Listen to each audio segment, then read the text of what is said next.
una sfera in testa di cristallo, e qui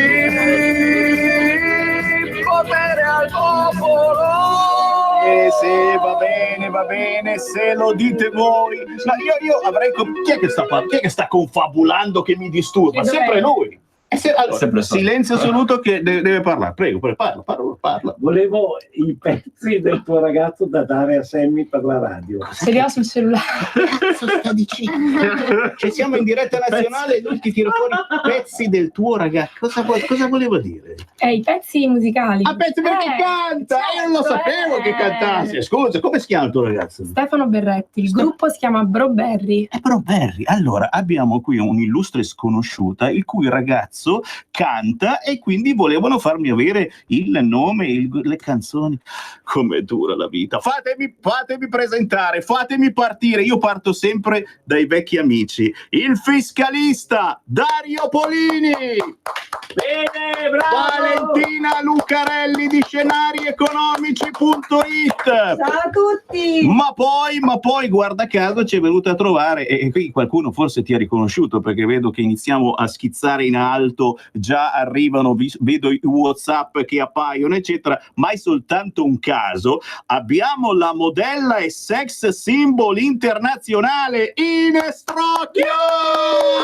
Oh, esagerato, dai. Guarda che l'hai scritto sulla tua pagina Facebook, quindi ho copiato. Io non l'ho scritto sulla mia pagina Facebook. O qualcuno l'ha scritto per te, quindi non ho voluto esagerare. Non è la mia, forse, qualche allora, fanpage. Non è facile beccarla, perché poi tu la vai a beccare anche su Instagram e ce ne sono un fracco di Ines Strocchia. Anch'io posso essere Ines Strocchia. Mi apro una pagina, ciao, sono Ines Strocchia, e metto sulla tua foto e tutti mi cercano, esatto. Magari mi fanno anche le proposte oscene o magari le proposte di lavoro. Magari ti rubo il lavoro se faccio Ines Strocchia. No, dai, non credo, perché non credo che uno ti scrive su Instagram, sicuramente manda un'email o... Guardando bene non ci assomigliamo molto. Non molto, Per i capelli, solo una questione di capelli. Senti, non abbiamo finito, nel lunedì dell'imprenditore ci sono anche gli attori e ci tengono compagnia spesso e volentieri in queste settimane i giovani attori Marco Bellini e Andrea Bianchi. Sono giovani ma hanno sempre tante robe da raccontare, oggi vediamo un attimino. Ma prima di qualunque cosa c'è anche la poetessa. Sì, cosa pensate? Che noi facciamo una trasmissione senza la poetessa? E là dietro, l'hai trovata da sederti? Sì, perché prima faceva finta di essere Fantozzi, no? Sai quando si siede ma non c'è la sedia? E invece è apparsa anche la sedia, poetessa finlandese Jana Niemi. Ciao Jana! Ciao, grazie. Ma prima della prima, perdonatemi, visto che alle 16:30 sarà ospite nella trasmissione di Marco Pinti, ode al collega Marco Pinti, fai il giro di qua, fatti vedere anche ecco, perfetto. Ma la riconoscete questa qua? Questa è la cattivona del libro Io sono Matteo Salvini, Chiara Giannini, ciao! Chiara, allora diciamolo, oggi la Chiara è entrata qui a Radio Padania e mi ha detto io non me ne vado più, perché si sentiva un po' lei che ha fatto l'inviata di guerra, si sentiva un po' in guerra, in battaglia. Assolutamente, è vero. Le guerre sono veramente toste. Ha sentito proprio la vitalità, la rivoluzione qui dentro Radio Padania e quindi ha detto io non me ne vado, infatti qua è da ieri sera che qui è, non se ne vuole più andare. Adesso, ieri sera no, però. Tra poco arriva Marco Pinti, ti avrà in diretta a partire dalle 16:30 per parlare certamente del tuo libro Io sono Matteo Salvini, che qui vedete inquadrato, che sta andando malissimo con le vendite, mi sembra proprio vendite. Che non lo compra nessuno. Ma la Feltrinelli lo sta ancora vendendo. La Feltrinelli, sai, insomma, qualche problemino dopo che quello mi ha cantato Bella Ciao davanti allo stand al Salone del Libro dove mi hanno censurata, penso che sarà difficile lo esponga. La censura a me non è mai piaciuta, che sia di destra che sia di sinistra, non deve esistere. Certamente questa cosa sul libro di Matteo Salvini non è andata giù a tanta gente, e tanta gente che non è leghista se l'è comprato. È vero. È proprio così. Ho avuto un sacco di messaggi sulla mia pagina Facebook di italiani che dicono: io non sono leghista, però comprerò il tuo libro proprio perché la censura è una cosa vergognosa. Signori, Chiara Giannini, volete non bofonchiare per favore? Voi due, nota sul registro. Allora, mi trovi il registro di classe? Nota sul registro di classe fuori. Lei, perché continuano a parlare. Cioè, facciamo il gioco del silenzio, non lo so se volete. Chiara, dicevo, dove si trova questo libro? Che non sia il Salone del Libro, chiaramente, che ormai insomma Il libro lo potrete trovare in tutte le librerie italiane a partire dai prossimi giorni, perché avete visto su Amazon è primo in vendite, è stato già esaurito, siamo già in ristampa, per cui in molte librerie in questi giorni non lo state trovando, ma lo troverete già dai prossimi giorni nelle librerie di tutta Italia. Mi auguro anche alla Feltrinelli, ma insomma vedremo se ce lo esporranno o meno. Chiara, grazie per esserci passati a salutare. Chiara Giannini, grande inviata di guerra qui a Radio Padania. Mi piace questa cosa, perché se fate un giro qui nei nostri bassifondi sembra davvero di essere in guerra. La nostra è anche una battaglia sull'informazione, cerchiamo di fare quell'informazione che non si fa sulle altre radio. E a proposito, da chi cominciamo? Chi vuole cominciare? C'è qualcuno che ha subito qualcosa un sassolino da togliersi dalla scarpa? Perché qua devi sapere, si può dire tutto quello che si vuole, cioè non c'è, parlavamo prima di censura, non esiste censura, quindi qualunque cosa che ti abbia fatto arrabbiare negli ultimi giorni, qualcosa che secondo te non è giusta, puoi fare qualunque dichiarazione. Che ne so, adesso siamo tutti in attesa di un elemosiniere. Arriva, perché ho invitato anche lui come ospite, l'elemosiniere del Vaticano, no? Per vedere se ci dà un aiuto qui a Radio Padania, visto che ha aiutato il centro sociale occupato, dove c'erano centinaia di persone che non pagavano da anni, e alla fin fine è arrivato lui, ha pagato, solo che ha pagato soltanto l'ultima rata, e adesso quelli indietro chi cavolo le paga? Partiamo dalla Ines Trocchia, che giustamente ci deve raccontare un attimino come si arriva a essere. Io non so se te l'ho già detto, ti considero un influencer, cioè quelle persone che fanno una cosa e hanno dietro milioni di persone, non soltanto in Italia ma in tutto il mondo, che ti guardano, che magari ti vorrebbero imitare, cioè se tu vai in giro, se tu tieni in mano questo paio d'occhiali, tutti ti comprano questo paio d'occhiali. Cioè, sei un influencer. Guarda, in realtà l'influencer è l'ultima parola con cui io mi definisco, perché non... È umile. No, non è un discorso di umiltà, è proprio un discorso che io penso che ho basato, diciamo, la mia carriera, e spero quella che ancora deve venire, su delle cose concrete, lavorando concretamente. Non che un influencer non lavori concretamente, assolutamente, però è un altro tipo di lavoro. Cioè l'influencer è chi comunque lavora sui propri social e fa un lavoro portandolo avanti da quel punto di vista. Io lavoro principalmente nel commerciale e poi ultimamente nella televisione. Il seguito che magari poi riscontro sui miei social è per collegato simpatia. è collegato a questo, ma a qualcosa che io faccio che va al di là dei social. Quindi io non mi definisco un influencer, mi definisco cioè, diciamo, una modella che poi ha anche seguito magari sui propri social. E qua diciamolo subito, visto che ultimamente ti abbiamo visto da tutte le parti, allora pomeriggio 5, non è l'Arena, Quarta Repubblica, che cos'è per te questo mestiere, questo lavoro? Si basa sulla bellezza, certamente importante, e come vedete siamo in radiovisione adesso, su Facebook, su YouTube, su tutti i canali possibili, immaginabili, bisogna apparire in questo modo. Ma cosa ci deve essere oltre alla bellezza? Perché è troppo facile essere belli. Anch'io sono bello, però più di tanto non riesco a fare, capisci? Sono sempre un insieme di fattori. Chi è che ride?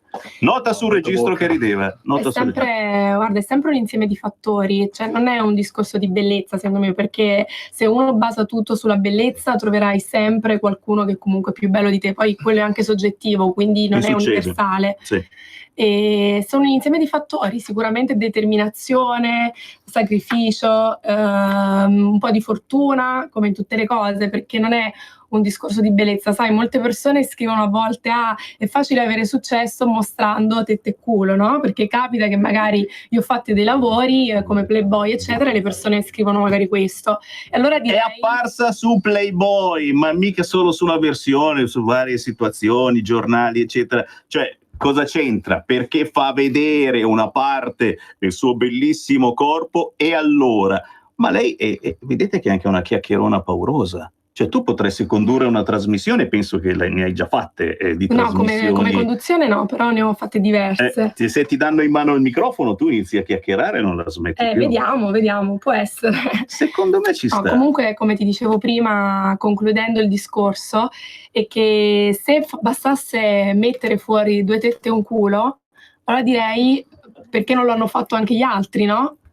Vero. Quindi credo che non sia solo un discorso di estetica o di quanto uno espone il proprio corpo, è anche un discorso magari di quanto uno riesce a saperci fare in un determinato settore, di come uno si pone e di quanto sacrificio fa, perché di sicuro se tu stai a casa dalla mattina alla sera e aspetti che ti arriva la proposta lavorativa dal cielo, lì non arriva.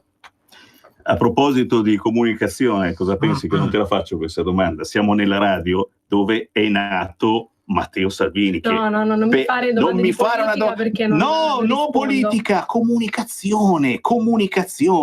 Matteo Salvini è criticato tantissimo perché si fa la foto mentre mangia la pizza, si fa la foto mentre gioca col peluche della figlia, eccetera.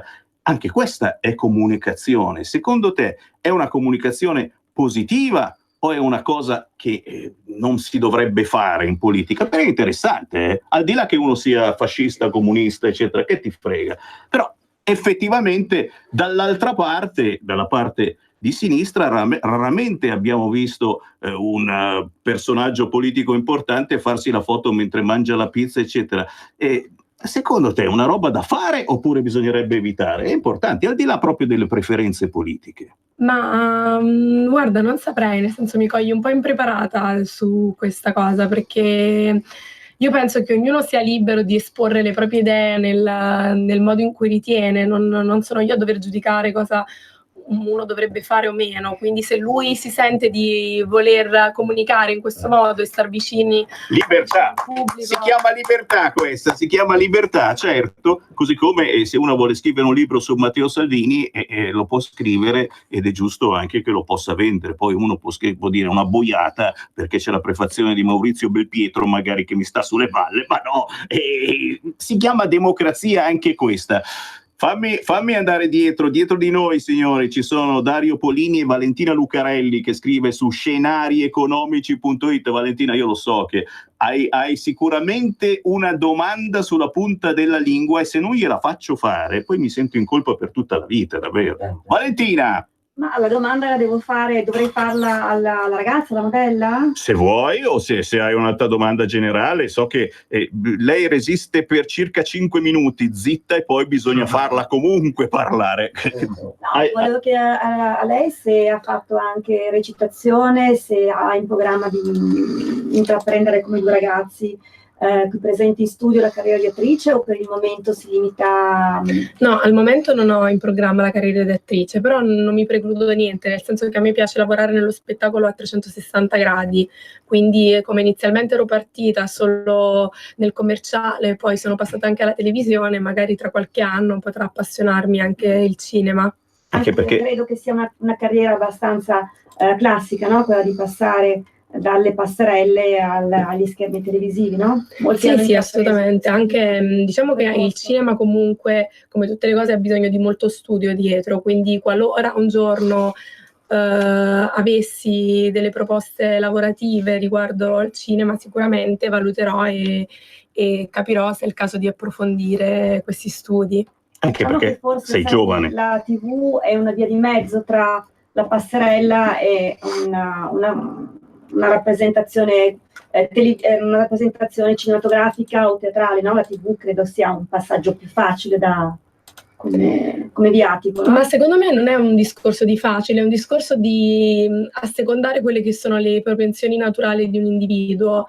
Se io magari mi sento portata in determinati contesti, poi non è detto che mi debba sentire portata anche nella recitazione. Ci sono persone che magari sono molto brave nella conduzione perché comunque sono se stesse e quindi riescono a coinvolgere il pubblico con la loro personalità, e magari non riuscirebbero a fare un film perché appunto dovrebbero diventare qualcun altro. Viceversa, magari c'è qualcuno che è molto bravo ad essere qualcun altro e poi magari non saprebbe gestire una situazione in cui deve essere se stesso. Perfetto, quindi mi stai dicendo che la cosa più importante è l'attitudine e il talento. Assolutamente, Dentro, sempre uno deve sempre puntare a fare quello per cui è portato, altrimenti c'è come se corressi sul tapirulà, nel senso rimani sempre lì. Ottimo avere le idee chiare già a quest'età. Ti ringrazio. Quest'età che è? Quanti anni hai? 24. 24 anni, ragazzi, ma che cosa facevate voi a 24 anni? Lo chiedo a Roberto Colombo dall'altra parte del vetro, che era impreparato e era disattento. Cosa facevi tu a 24 anni?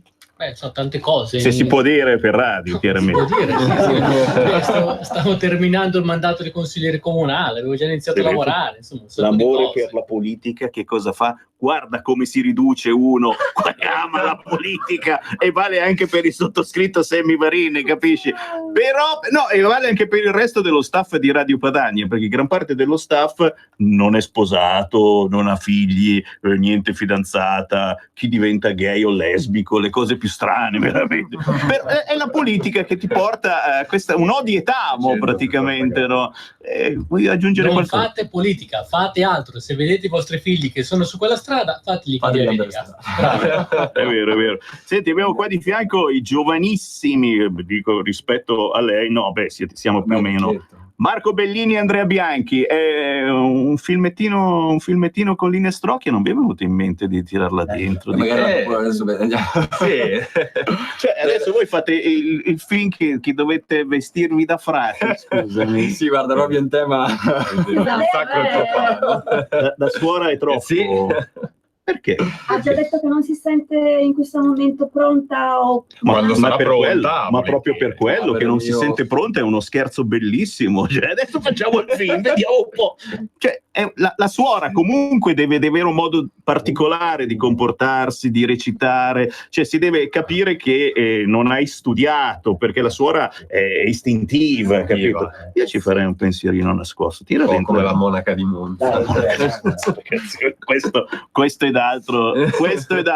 Allora, chi vuole entrare in diretta allo 0266203529, abbiamo ancora 10 minuti da prendere al volo. 0266203529 lo può fare, ma chiaramente abbiamo un fracco di gente che ci sta guardando in radiovisione, e qui è un casino salutarvi tutti. La Valentina Bonaccio, Cristian Cibella si è appena sintonizzato, Mauro Cenedella, Mauro Bottoli, Sonia Lucchesi, c'è Mirko, c'è Lina, c'è Nicolò, c'è Antonio Maiorano, c'è Katia Milani. Chi paga le fatture non pagate per 300.000 euro? Un casino. C'è Mariani, c'è Gianluca che fa il tifo, fa il tifo per la Lucarelli, perché oggi abbiamo così tante donne in studio che effettivamente è anche un casino scegliere. Ciao, come si chiama? Andrea? Belmonte, Gianluca Belmonte, Gianluca. famoso produttore. Abbiamo anche, la sentiremo tra poco, la poetessa finlandese Jana Niemi, che ha scritto poesie, e poi, se fate i bravi, qualcuna ve la faccio sentire. Ma ancora una domanda per Line Strocchia: chi la vuole fare, visto che abbiamo qua anche attori, attrici, scrittrici? Chi si prenota per fare una domanda alla Line Strocchia? Avanti. Ne posso fare io una a te? Vedi, lo sai. Cambi prospettiva della telecamera, perché questo non si può vedere. Non ti piace? Glielo chiedo. Cioè, questa è una critica verso la regia di Radio Padania, capito? Sì, allora, la prossima, siccome io sono ossessionata dalle luci, se volete, la prossima volta veniamo, le studiamo insieme. Proviamo a spegnere. Allora, aspetta che vado di là, spengo le luci. Sì, almeno Proviamo così. Ma lo sai che è meglio? Molto meglio. Vedo o non vedo? Vediamo in questa telecamera come si vede. Ecco, così sembri quasi un film del terrore. No. Che cosa succederà in Strocchia? di male in peggio, però. sei comunque la prima, devo dire, che ha usato tanto. Adesso qua fuori praticamente ci sarà Matteo Salvini che ti dirà: cosa hai detto sulla nostra telecamera, come mai questa cosa? No, ma io ho sempre detto dietro le quinte, a dire la verità. Bassa definizione, No. si vede Ma hai fatto tutte apposta. belle qui, sembrano Allora, tutte brutte. Non è vero, se una è bella, anche se Dio, insomma, questa luce. Oh, dillo, che luce dal bene, viene dall'alto. sta criticando le incredibili potenze di RPL. Questa incredibile. Amministratore Franzini, Allora facciamo una petizione che la luce non deve essere più dall'alto, ma frontale. scrivo da me. Vuole un paretto Questo è un ammutinamento, si chiama ammutinamento, ragazzi. Alle femminucce non gli va bene la luce che c'è qua in radio. No, è tremenda. È antitelevisiva. Io cado dal pero, se ci fosse un pero salgo e poi mi butto giù. Te lo dico da un anno. Nessuno aveva mai detto una roba del Io genere. sì, comunque se Aiutami. lei prendete la luce, se lei prendete la luce spenta, da adesso in avanti la spegniamo. Tutte coalizzate contro Sammy. Incredibile. Alzo il Ecco, un nuovo film, tutte contro sé. Tutte contro Sammy. Allora, voglio una domanda impertinente per Line Strocchia. Chi mi tira fuori una domanda impertinente? Forza, inventatevi qualcosa. Vabbè, in attesa che arrivi dal pubblico la domanda per lei, volevo fare una domanda ad Andrea, Ecco. il quale in questo momento non sta tirando fuori la sua verve da attore. Mi piacerebbe sentire una battuta scelta fra i due ragazzi, anche improvvisando. Improvvisando? Perché no? Marco, cosa improvvisiamo? Ti posso dire, recitare, visto che siamo in tema, una poesia. Vi do 2 secondi di tempo per prepararvi mentalmente, intanto che magari la ragazza riceve la telefonata dal pubblico. Non so perché in questo momento a me, Marco, viene in mente Mi illumino d'immenso. Ma sì, mi illumino d'immenso, però dovresti anche sapere il testo, se hai messo qualcosa di così importante, perché comunque sia è un testo abbastanza importante. Attenzione, si sta concentrando. Che cosa gli sta suggerendo praticamente? Andrea, tu devi fare la commedia adesso, no? Sì. No, no, allora. Perché Mario che suggerisce? Allora, sì. Cioè, tra un mese un po' di copione in testa ce l'avrai. Sì, allora, praticamente adesso la mia compagnia di teatro di Milano si chiama La Compagnia dell'Anello di Paola Pellegrini. Pellegrino, sto interpretando una parte che sarà del Caravaggio. Io sono il personaggio Mario Minniti, che è modello e diciamo chiamiamola musa del Caravaggio, il quale interpreta i quadri ispirandosi a lui, e oggi appunto abbiamo le prove. Interessante. Debutto a giugno, circa metà giugno a Milano, e come dicevo oggi abbiamo le prove e insomma speriamo vadano bene, ma sicuramente faremo diverse puntate. Al di là del promo, Sì, che apprezzo moltissimo, però mi piacerebbe che sia Marco che Andrea improvvisassero, se hanno voglia, prendendosi i loro tempi tecnici, qualcosa, una lettura, come sanno interpretare loro. Vabbè, visto che comunque sia... Mi sta mettendo in difficoltà. Non vengono più. Visto che non so più cosa chiedere. Comunque parliamo, parliamo del... Comunque anche Ines viene dal sud, quindi mi viene in mente in questo momento un piccolo testo meraviglioso di Totò, che è una poesia, che praticamente è a livella, così dopo vediamo un attimino il mio livello di... difficilissima. Sì, molto difficile. Ogni anno, il 2 novembre, c'è l'usanza per i morti andare ai cimiteri. E ognuno da fai sta crianza. Ognuno ha da vei sto pensiero. Ogni anno puntualmente in questo giorno di questa triste e mesta ricorrenza, anch'io ci vado e con dei fiori adorno l'oculo marmoreo di Vicenza. Quest'anno mi è capitata un'avventura, dopo aver compiuto il triste omaggio. Maronna, se ci pensi che paura. Il mapo mi fece anima e coraggio. U fatto è questo, statemi a sentire. S'avvicinava l'ora di chiusura Io, Tomo, stavo per uscire buttando un occhio a qualche sepoltura.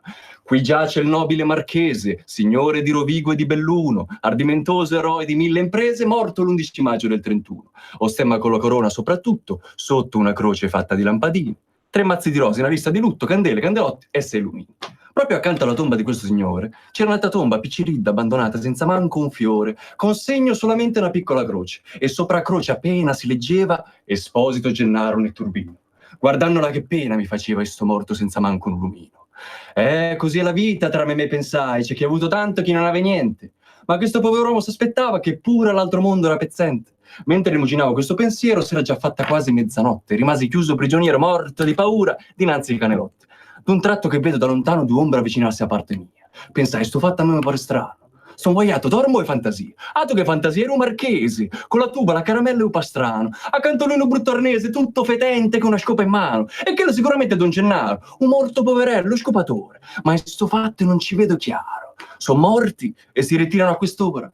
Potevano starmi quasi un palmo dalla mano quando un marchese si fermò di botto, Savot e Tomo, calmo di San Gennaro. Giovanotto, da voi vorrei saper, vile carogna, con quale ardire, come avete osato di farvi seppellire per mia vergogna accanto a me che sono un blasonato. È molto lunga, posso andare avanti ancora, però sennò poi ho tutta la serata. Gli facciamo l'applauso, ma rendeva bene. Era sul pezzo.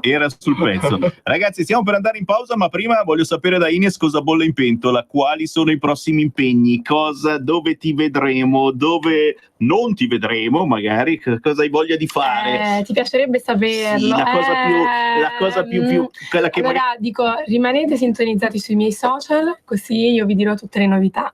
Che non è facile, ripetiamo, bisogna cercare quelli con più follower, sono i tuoi, giusto? Sì, è solo uno il mio profilo reale, gli altri sono dei fake. Dei fake, quindi Instagram cercate quello con tantissimi follower. Quanti ne hai?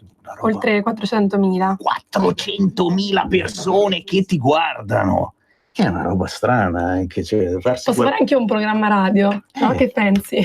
Guarda che la radio è magica, perché adesso poi non è più solo radio, vedi, c'è anche televisione, tutto un mix, però comunque con la radio riesci a rendere ancora di più la tua personalità.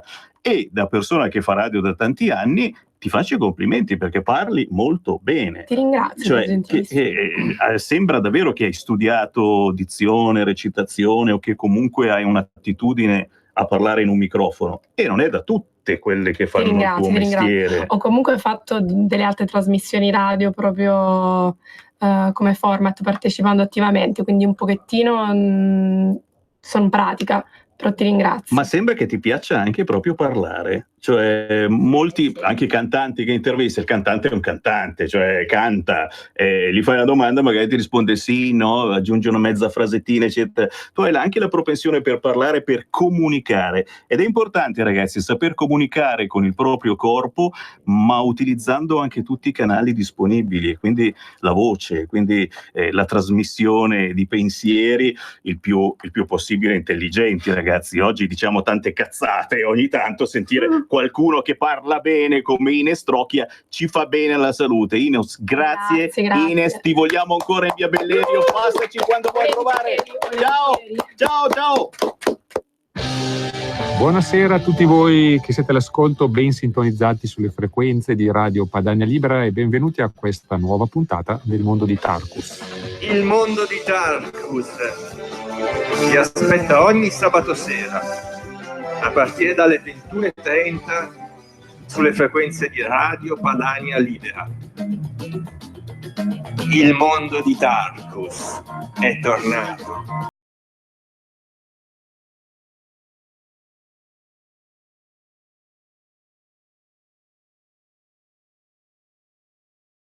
Con tutti voi. Pronto, sono Enrico da Vimodrone. Io mi sono rotto le balle di questa situazione. Fai cadere la specialità della casa. Gli ascoltatori in prima linea. Senza filtri né censura. Sono Giacomo da Brescia, ho scoperto una connessione tra il Bindenberg e il prosciutto crudo. RPL, la rivoluzione è appena iniziata.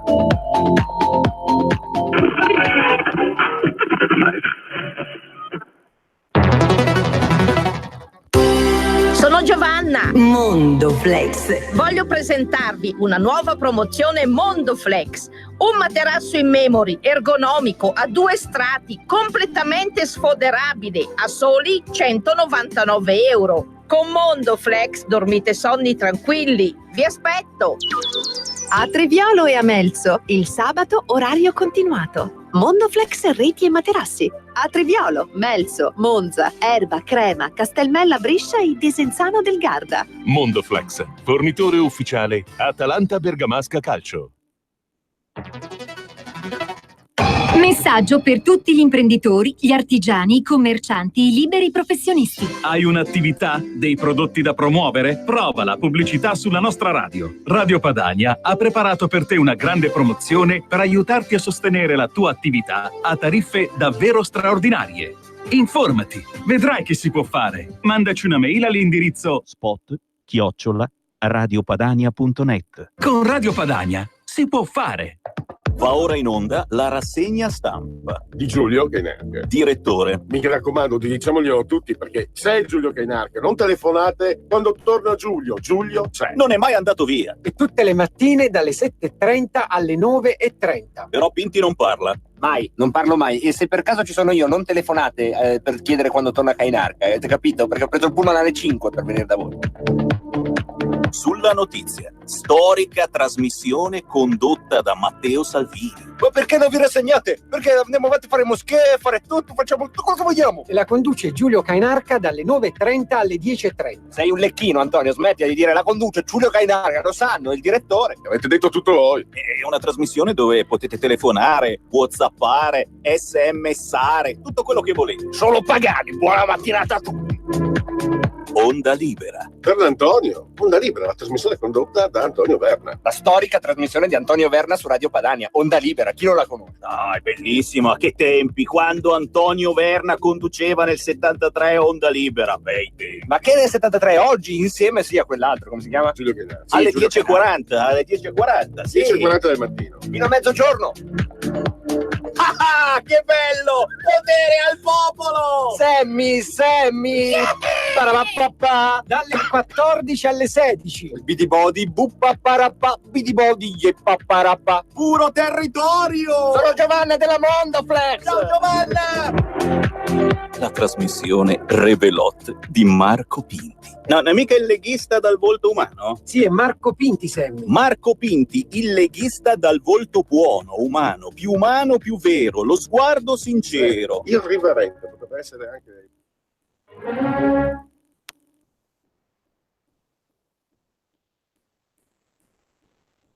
Messaggio per tutti gli imprenditori, gli artigiani, i commercianti, i liberi professionisti. Hai un'attività? Dei prodotti da promuovere? Prova la pubblicità sulla nostra radio. Radio Padania ha preparato per te una grande promozione per aiutarti a sostenere la tua attività a tariffe davvero straordinarie.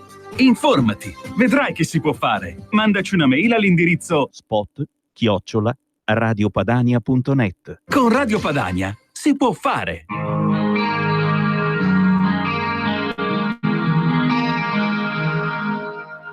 Che fatica la vita, per fortuna siamo di nuovo in onda, signori. Ma ve l'avevo detto che si è rotto il disco fisso del server nel weekend, tanto perché qualcuno ci odia, qualcuno fa rompere anche il disco fisso del server di RPL, per cui se avete sentito cose strane in questi giorni o se oggi sentirete cose più strane del solito, state tranquilli, tutto bene, tutto a posto. Ci siamo liberati di un po' di ospiti, anche perché erano troppo importanti, Nestrocchia, Modella, sex symbol internazionale. Adesso torniamo al nostro lunedì dell'imprenditore, quello storico, quello sanguigno, perché no, partendo dalla musica indipendente, e abbiamo Renzo Zen.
ospiti da tutto il mondo, dei generi più diversi. D'altronde Sammy Varin ogni lunedì vi presenta proprio il lunedì dell'imprenditore, quindi con il nostro fiscalista Dario Polini, con la Valentina Lucarelli, entrambi scrivono su scenarieconomici.it, ci sono sempre gli ospiti più svariati. Ecco, faccio siccome siamo in periodo di 7:30 di dichiarazioni fiscali, siccome so che tanti ascoltatori hanno questo, diciamo, adempimento in questo periodo, se avete qualcosa da chiedermi, sono qua.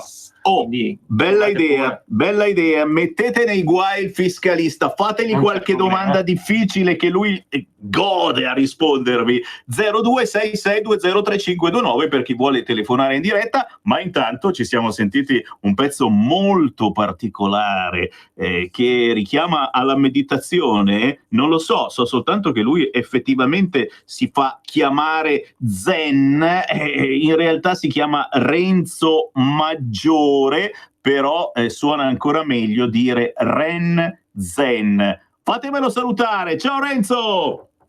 Ciao a tutti! Piacere di trovarti. Nato a Trieste nel 72, svolge studi classici, ti sei laureato in scienze politiche, ma poi hai fatto un fracco di cose, studiando dizione, recitazione, animazione, pianoforte, chitarra, batteria, canto, dal giornalista freelance alle produzioni cinematografiche e poi hai frequentato il chat di Mogol collaborando con vari musicisti.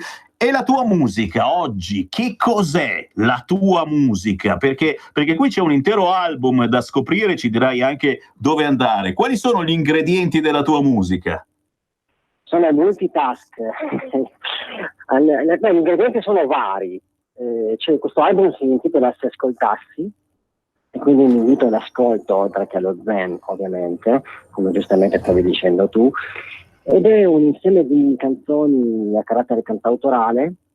C'è un po' di elettronica, c'è il cantautorato classico, sicuramente la caratteristica principale sono i testi. Io sono un poeta, filosofo soprattutto, oltre che formatore e consulente aziendale. E questo mi piace perché i testi troppo spesso vengono messi in un cantuccio ultimamente, o si usano quelli belli forti, potenti, che parlano di sesso, droga, o che parlano di ricchezza. Insomma, i testi non ci stanno più. Tu nelle tue canzoni ci metti anche una vera e propria meditazione, cioè cerchi qualcosa in più. Sì, diciamo che non a caso ho scelto questo nome Ren Zen, che è un universo, ripeto, letterario, filosofico, anche musicale.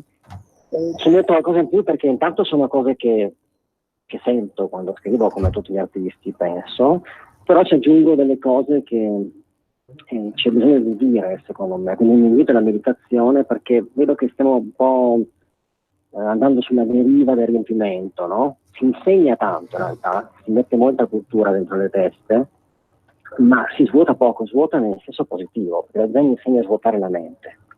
Quindi sì, in questo senso la musica aiuta a rilassarsi, oltre che a riflettere, perché i contenuti, ripeto, sono di approfondimento, ad esempio sul rapporto con se stessi, con i familiari, come avrai sentito c'è anche un brano forte sul suicidio, quindi è anche sociale come album. Mi piace, ce n'è bisogno in una omologazione schifosissima della musica italiana in questi ultimi decenni. Ogni tanto si apre qualche cosa di diverso. Ren Zen, dove si può trovare la tua musica? Dove si può scaricare legalmente la tua musica? Questa è una cosa buona che ho fatto con la TSC Records, quindi Roma, perché io adesso abito a Roma, anche se non a Trieste, è scaricabile da tutti gli store mondiali, ma veramente da tutti, nel senso che oltre a quelli famosi, non serve citare, ci sono anche quelli locali, quindi India, Sud Corea, Cina, Giappone, America, dappertutto. Quindi basta cliccare Se ascoltassi, Ren Zen, e l'album è scaricabile. In più ho fatto 500 copie fisiche per avere questa soddisfazione personale, come i libri, no? Il libro cartaceo è un'altra cosa rispetto all'ebook, e quindi chi vuole può trovarmi su Facebook alla pagina Ren Zen Official e ordinare il CD tranquillamente.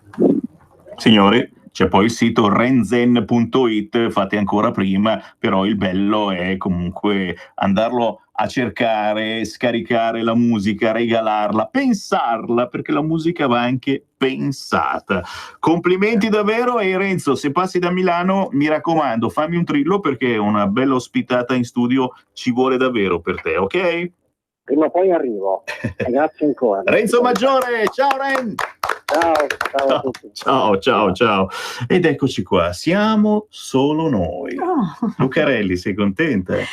Ma ero contenta anche prima, però insomma, diciamo che c'era un po' di traffico. C'era un po' di traffico fisicamente, se vi siete persi il pezzo di prima, cercatelo, è su YouTube, Potere al Popolo, Sammy Varin, perché avevamo la Ines Trocchia con tutto il suo seguito, e giustamente lei è famosa in tutto il mondo e c'ha il seguito, e noi non siamo famosi, non abbiamo il seguito, ma che ce frega del seguito? Appunto. Però abbiamo la poetessa. La poetessa, Abbiamo una bellissima poetessa finlandese che dall'accento è un po' un accento russo, mi spiegava, se vuoi spiegarlo tu in realtà hai delle origini finlandesi, no? Sì. A livello territoriale poi cosa è successo nel tuo paese? Diciamo che c'è una parte finlandese che è stata che è rimasta dalla parte della Russia. Io sono nata nella parte della Russia, che siamo comunque finlandesi. I miei nonni sono rimasti dalla parte quella della Russia, e i miei genitori e io siamo nati lì.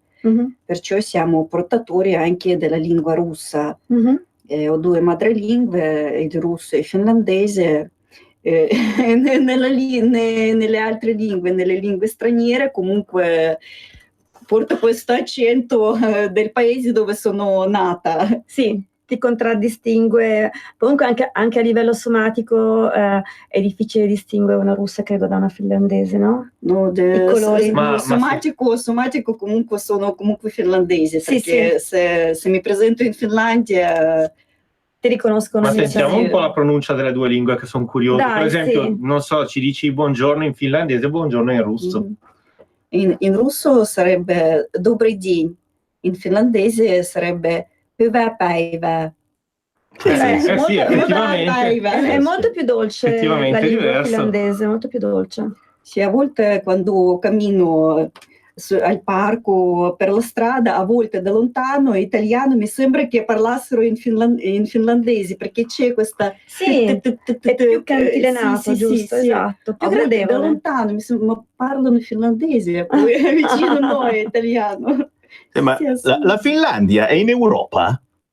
Bella domanda. Finlandia è un'Europa. Fa parte dell'Unione Europea? Perché non l'abbiamo mai sentita nominare la Finlandia. Adesso guardiamo su Google. Chi ci dice? Credo che ne faccia parte, ma non faccia parte dell'euro. Però adesso sembra che- controllo. Guarda che fa ridere questa cosa, ma non succede mai. Di euro e la Finlandia Fa parte dell'euro, dell'euro, fa parte anche dell'euro. uno dei paesi ha aderito alla moneta unica. dell'Europa. Sì.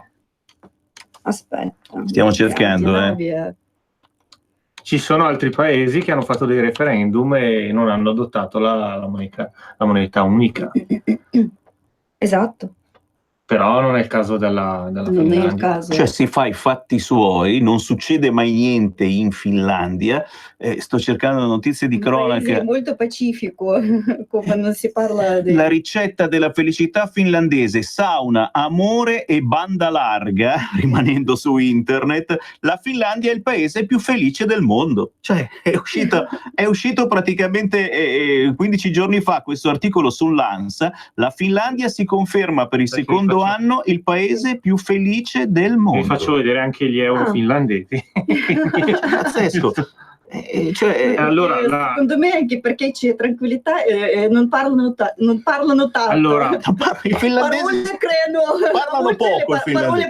parole creano a volte Che chiaramente, Allora, chiaramente noi siamo qua, ti diciamo queste cose. Confermo, la valuta è l'euro. Certo. E fanno parte però anche dal 99 del Trattato di Schengen.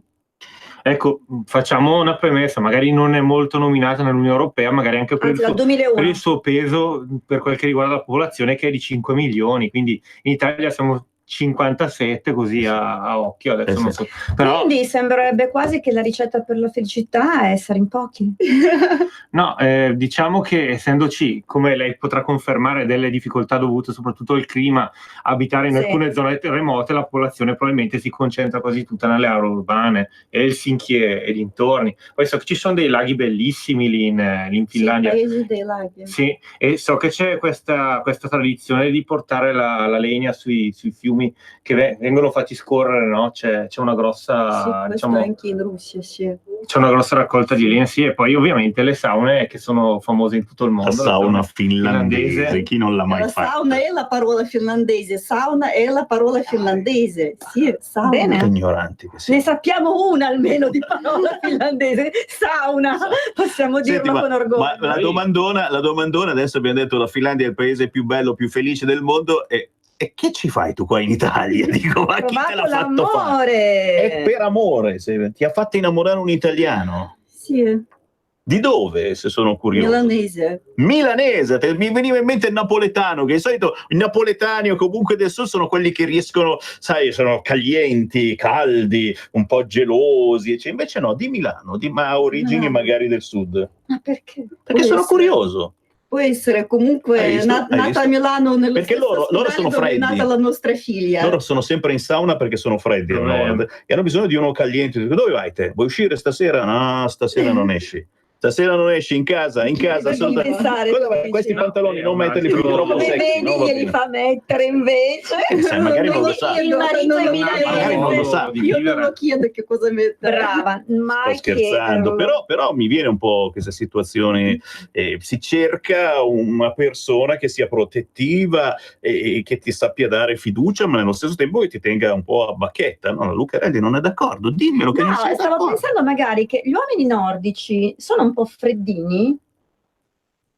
Un po' sì, loro guardano per terra. Guardano per terra. Dove vi siete Ecco, conosciuti? guardano- Per non cadere. No, aspetta che è interessante. Perché non bevono La un frase bicchierino di guardano vino? per terra è interessante perché dice tutto. Quindi tu volevi Forse un uomo che quello ti che guardasse manca. gli Sì. occhi. Sì. Perché guardare per terra è una cosa molto, molto globalista. Quando si arriva in Italia sicuramente si inizia a sentirsi donna. Ecco. Non nascondiamo che ovviamente c'è questo, diciamo, luogo comune, che magari in parte può essere anche vero, che gli uomini che abitano nella fascia mediterranea siano più, non so, romantici, più amanti rispetto a quelli che sono del nord Europa, che sono tendenzialmente più freddi. Sì, è un po' un luogo comune, ovviamente dipende da caso a caso. Ecco, perché... Nel nostro caso, quelle della Lombardia o del nord si innamorano di chi, di solito, ultimamente, è di moda, dei su No. il ma. Allora, ti No, racconto. Perché loro sono ancora più bacchettosi. No, questo lo escludiamo in maniera Guarda, categorica. sta uscendo la femminista che c'è nella Lucarelli, no? Categorica. Trasuda femminismo da tutti i pori. Non faccio indicazioni. Comunque ieri sono andata a fare una lezione di ballo e finito la quale ci siamo tutti divertite, ma lezione di ballo di gruppo. Alla fine è entrato, credo fosse uno del personale per fare le pulizie, molto Molto Allah Akbar, ok. Quindi mi tira un'occhiataccia come per dire: tu occidentale vestita da beep, Cioè, ma eri andata a ballare, scusa. meriti di essere per questo motivo e non per altro. Puntini. Cioè, Guarda, una sensazione Ti orrenda. stava mettendo il burka praticamente. No, una sensazione orrenda in cui veramente, per come mi ha squadrata, ho pensato: tu qui non ci dovresti essere. Vedete? Il populismo cresce in noi anche da questi fatti, il sovranismo e purtroppo anche il razzismo. Questa è una cosa Non è sbagliata, razzismo, non deve accadere. perché no, è una questione subculturale. Se questa persona, immagino di natura musulmana, chiamiamola così, era così schifato verso i costumi e le usanze di noi occidentali, ho pensato che francamente l'Occidente non sia il suo posto. il posto in cui collocarsi, quindi non è questione di razzismo. Lui deve stare nel posto in cui, lui e tutti gli altri come lui, devono stare nel posto da cui provengono, nel posto dove questa subcultura è considerata in qualche modo accettabile, perché da noi non è considerata accettabile. Una donna italiana, una donna occidentale, può e deve andare vestita come meglio crede, ok? E se a questi signori non gli va bene, a noi non va bene la loro presenza qui in Occidente. Questo è un mio pensiero personale, credo condiviso da tutte quelle donne che hanno avuto esperienze di questo tipo. Una volta erano confinate soltanto in Viale Jenner. Tu ci passavi, anche se eri vestita come una mezza suora e passavi con tuo marito a fianco, sputavano sul pavimento. A qualcuno è capitato che gli sputavano anche addosso, una mia amica veramente irreprensibile, ma per il solo fatto che sei donna, che sei occidentale, quindi di per sé, cioè di per stesso motivo, stavo per dire ipso facto, sei quindi una poco di buono, quindi loro si sentono legittimati a essere prati. Ok, non voglio dirla quella brutta parola perché mi fa schifo. Ormai la Lucarelli, chi la ferma più? Ti voto, Valentina. Grazie. Lucarelli, votate Lucarelli. Non mi candido, tranquilli. Porco cane, non si è candidato. Voglio tranquillizzare tutto il mondo, non mi candido. Signori, tra poco apriremo ancora le linee allo 0266203529, chi vuole entrare in diretta commentando anche semplicemente i fatti del giorno, salutando suora Adriana, signori, la suora laica che ha chiamato le elemosiniere, che è andato a riattaccare la corrente al palazzo occupato e ci hanno messo dentro un centro sociale e adesso per il nostro pensiero vuol dire che il Vaticano allora aiuta quelli dei centri sociali? No! Pare che siano arrabbiati adesso quelli del Vaticano con l'elemosiniere che è andato a riattaccare l'acqua. Io personalmente, papà, quando diventi padre ti cambia tutto quanto nella testa, penso che non fosse possibile che ci fossero più di 100 bambini in un condominio senza la luce, persone anche molto anziane e malate. Non è possibile. D'altro canto non è possibile neanche che queste persone abbiano preso ormai da anni lo stabile che era vuoto e l'abbiano occupato non rispettando le leggi. Forse che ci vuole una via di mezzo? Aspettiamo il vostro pensiero allo 0266203529, ma dopo la pausa ci sarà anche la nostra amica qui di fianco che ci deve parlare di lei, di cosa fa. Jana, scritto J-A-A con 2 A, perché lì il bello, come io mi chiamassi Sammy con 2 A, Sammy, Jana, Jana Niemi, giusto Niemi? Perfetto, la trovate su Facebook, mi pare che l'amicizia non me l'ha mica data, io l'ho chiesta, è una che non la dà facilmente l'amicizia, ma fai bene, perché giusto, sono un poco di buono radiofonico. Jana Niemi ci parlerà delle sue composizioni, magari ve ne leggerò una, e del fatto che stia cercando un editore. Guarda un po'. Intanto però c'è una telefonata, 2, le prendiamo al volo. Pronto? Pronto? Ciao. Ciao, sono Maria da Casalmaiocco. Senti, volevo dirti, non so se ho visto su YouTube un link successo in Francia, no? Che c'erano dei guidatori dei pullman, no? Sì. E c'era una ragazza con la gonna corta, me l'ha mandata mia figlia, e l'hanno mandata giù dal pullman. Sì. Gli altri non hanno detto tutti niente. Allora, se noi stiamo tutti zitti qui così, gli facciamo il tappetino a questi qui. Tu cosa ne dici? Ciao. Infatti questa notizia, se posso, Sammy, l'ho letta qualche giorno fa, è stato scandaloso perché la ragazzina in realtà era parecchio piccola, aveva 10 anni, questa bambina, non importa di che etnia fosse, è una bambina, 10 anni, no, quella è un'altra questione, non mi sto confondendo una cosa con l'altra. Prendiamo l'altra telefonata, pronto? Pronto, ciao Sammy, sono Marisa. Oi Marisa. Allora, quel cardinale, non so, vescovo, non so come definirlo, doveva fare una cosa utile e saggia, dato che loro hanno la funzione di aiutare i poveri e i soldi che loro ricevono devono darli ai poveri. Quel cardinale lì doveva staccare un bel assegno di 300.000 euro, saldare questo debito e poi impegnarsi a pagare la corrente per questa povera gente. Tutto qui, doveva fare quello, non andare a riattivare la luce quando c'è un grosso debito, perché poi l'Enel penso che sia andata a chiudere di nuovo. Chiaro. Il problema si risolveva così, staccato un bel assegno. Grazie, poi vi farò sentire l'audio di Suor Adriana, naturalmente alla radio del PD, Radio Capital, che dice: Salvini, ritrovi un po' di umanità. Ma adesso ci fermiamo e poi di nuovo insieme a noi con la scrittrice Jana Niemi, che ci farà sentire, o magari vi leggerò io, qualche sua poesia. Ma a tra poco. Ciao Ruspa, come butta? Guarda che sei in onda. Donare il 2 per 1000 alla Lega è importante per i progetti di Matteo Salvini? Sì, la gente lo sa. Sa pure che D43 è il codice da scrivere sulla dichiarazione dei redditi. Sì, D43, lo sa. E che se lo dice al suo commercialista fa tutto lui. È bravo Ruspa.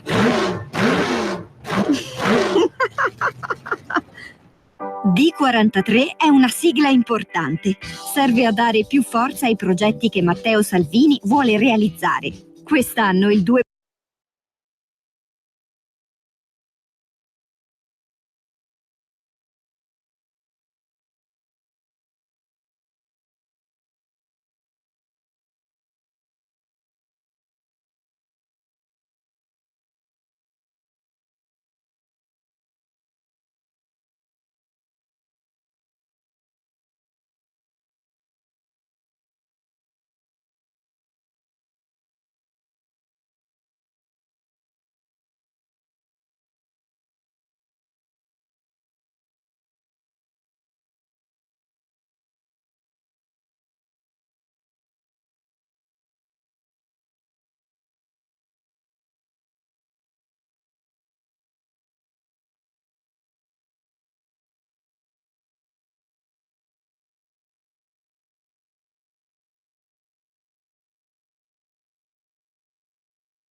domani dalle 13 alle 14 su questo canale, la trasmissione settimanale riservata agli artisti sanguigni dei nostri territori, nord, centro, sud. Ci venite a trovare qui negli studi di Milano in via Bellerio 41 e vi intervisto un'ora tutta quanta per voi. E domani, guarda un po', avremo proprio in studio il bravissimo e giovane artista Vincenzo Greco. Pensate un po', prodotto da Beppe Carletti dei Nomadi, un onore riservato a pochi. Quindi domani ore 13 Vincenzo Greco prodotto dai Nomadi, e alle 13:30, se vi interessa, avremo la simpaticissima Orietta Berti sulle nostre frequenze, visto che abbiamo intervistato l'altra settimana, cos'era, il 30 aprile, Barbara Cola, quella che cantava In amore con Gianni Morandi, la sua coach, sembra quasi il dialetto bergamasco, la coach va un po' peggio, ma lasciamo stare, avete capito, la sua maestra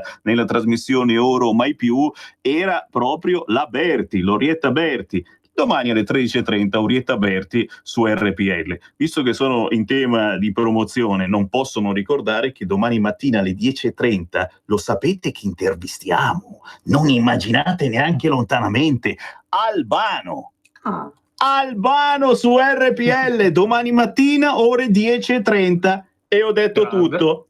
E lui si è proclamato sovranista, e voi che non lo intervistiamo? Vediamo se conferma, magari dice che vota PD.